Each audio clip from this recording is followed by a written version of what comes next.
Welcome back, everyone. So in the last lesson, we learned about using our provider as well as our consumer when it comes to using context. We also learned a little bit about leveraging local state in order to propagate changes into our context provider so our consumers can get a dynamically changing value. However, in the next two lessons, we are going to start exploring some more complex versions on patterns of how to use context. In this one, we're going to talk about how we can actually replace our toggle hidden inside of a higher level component while passing the actual function that toggles the context value itself in the children of that component. So we'll see what that looks like with this header component and the cart icon component. The reason why is because our cart icon component right now is what toggles the cart's hidden value inside of our Redux. So we want to replace and replicate this exact same process, except using the context API. And as a springboard, we're going to take the concepts that we learn in today's lesson and apply them into a much larger, higher order component style of building out a bigger provider in order to better understand other more complicated patterns we can use with context. But let's start with something more basic. All we want to do in this lesson is have our hidden value moved into our cart context. And that cart context we have to build. So let's first build a cart context. So inside of your source and contexts, I want you to make a new folder called cart.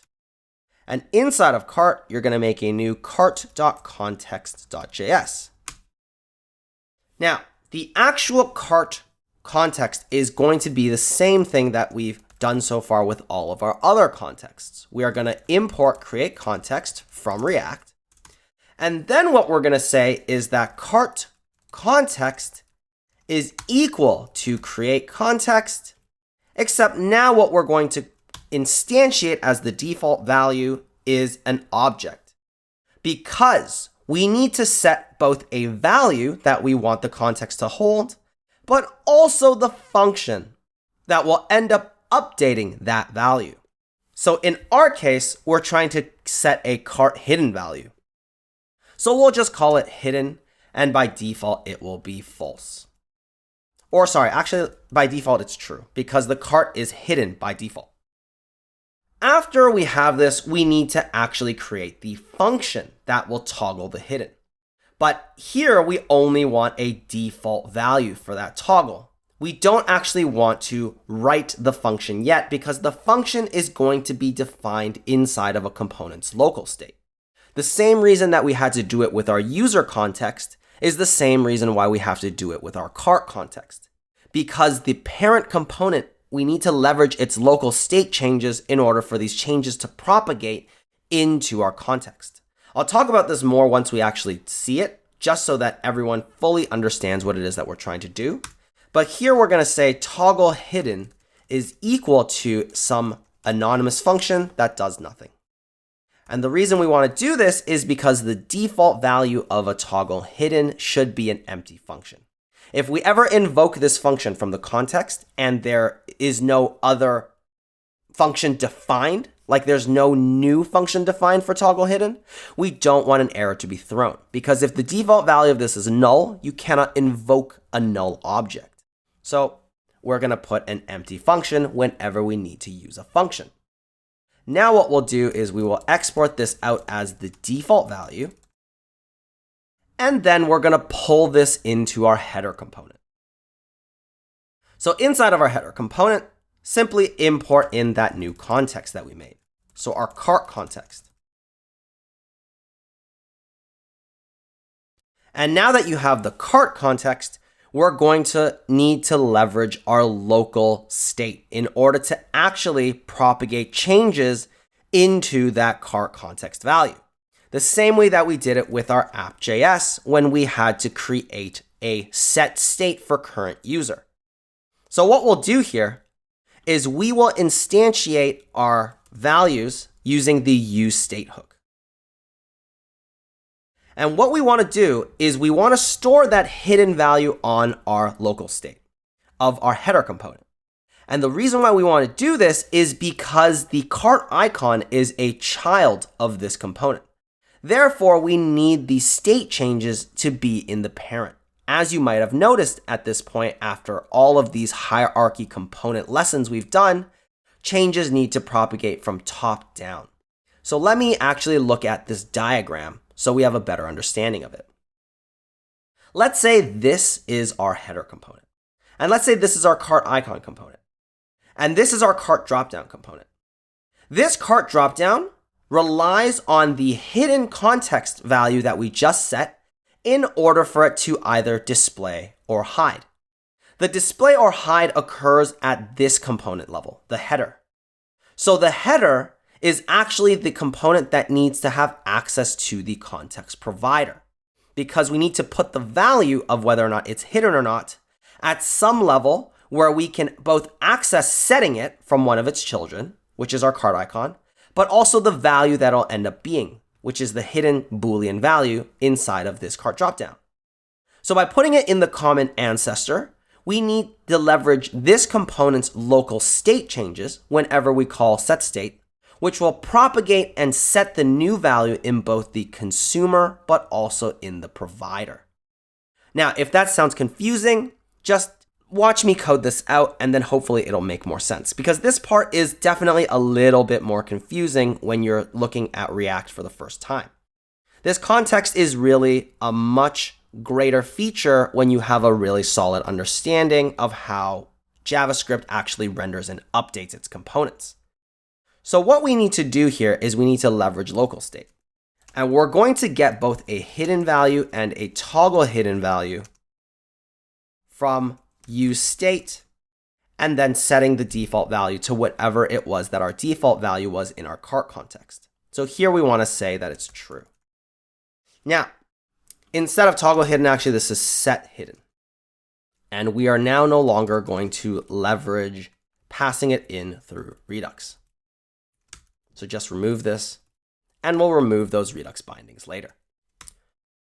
The reason why we need this set hidden value is because we're going to write our own toggle hidden value here. And this is going to be a function that when called, we'll call set hidden, where we set the value to the opposite of the current hidden value. So as we know with useState, we instantiate a new local state where the hidden property is equal to true. And then we have access to this set hidden function that allows us to set this property. So what we'll do is we'll declare this new function, which is an anonymous function, that whenever it gets called, we'll just simply set the hidden value to the opposite value of what it currently is. Very simple. But this toggle hidden function is what we're going to pass as the new toggle hidden value inside of this cart context. And because we need access to that function inside of cart icon, which will be the component that ends up consuming our cart context that we're instantiating, we are going to wrap this cart icon component inside of our new context. Now, you might be wondering, doesn't the header component right here also need to leverage that hidden property on our cart context? Because this hidden property is what it is we're trying to set in the first place. And this is where we actually leverage it in order to hide or show the cart dropdown. Well, you would be correct. But instead of using the actual context value, we need to remember that what we're doing is we are going to end up passing this local state hidden value into the context, which will then be consumed inside of the application. So what we're really sharing is actually the local state value of toggle hidden and hidden inside of the header component around our application. And by doing so, we're leveraging local state changes inside of the header component in order to propagate those changes into the context so that anyone that needs it is able to do so. That's the whole point with setting up a function that allows us to set context inside of this header component anywhere in the application. You can almost see it as if the context is just the vehicle that allows us to transfer both this toggle hidden function and this hidden value on our local state around any of the children inside of the header component. So no matter how many children nested deep any component is inside of our header, as long as we wrap it with the appropriate cart provider, then we're able to access the context value where we're storing both the hidden value and the toggle hidden value in the local state of our header component. So if that's still confusing, let's actually see it in action. So our cart icon needs to access our toggle cart hidden. So what we're going to do is we're going to wrap it with our cart context.provider. And the value key that we're going to pass in is going to be an object where the value of hidden will go to hidden and the value of toggle hidden will go to our toggle hidden. So we're replacing these two values here with our local state values for hidden and toggle hidden. And now inside of a cart icon, we can access this toggle hidden function that we defined here in order to set the hidden of local state inside of header. And we do that by consuming our cart icon component. So what we'll say is we need the use context hook inside of cart icon. And then we also need to import in our cart context. And now we just convert this functional component to have an explicit return, and we'll say const toggle hidden, which is what we're destructuring off, is going to be equal to use context of our cart context. Now let's get rid of this Redux binding that we have here. Because we're not using Redux anymore, we are now using our context API.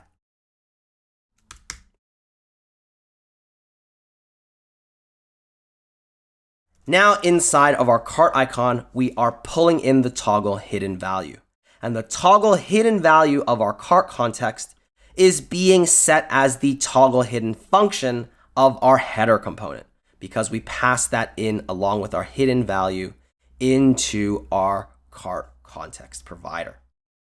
So if that makes sense, you'll understand what it is that we really did here, because what we're doing is we're just trying to pass access to this function inside of a context so we can use it anywhere in the application that's nested inside of this provider. So let's actually see whether or not it works.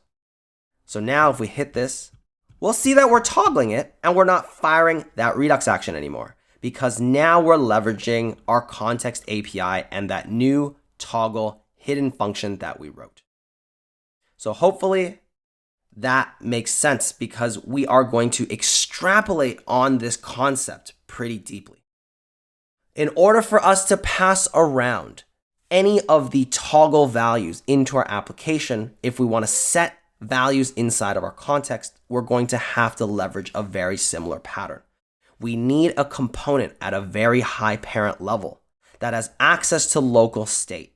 And then we're going to pass those functions and those local state values into the context, which we can then share across the application so that those components can pull in those functions and those values and use them freely. That's the whole idea with this context pattern. So with this, let's actually move on to a more advanced context provider pattern. If this is confusing, we'll definitely take a deeper look at it in the next lesson as well, so don't worry. So I'll see you in the next lesson.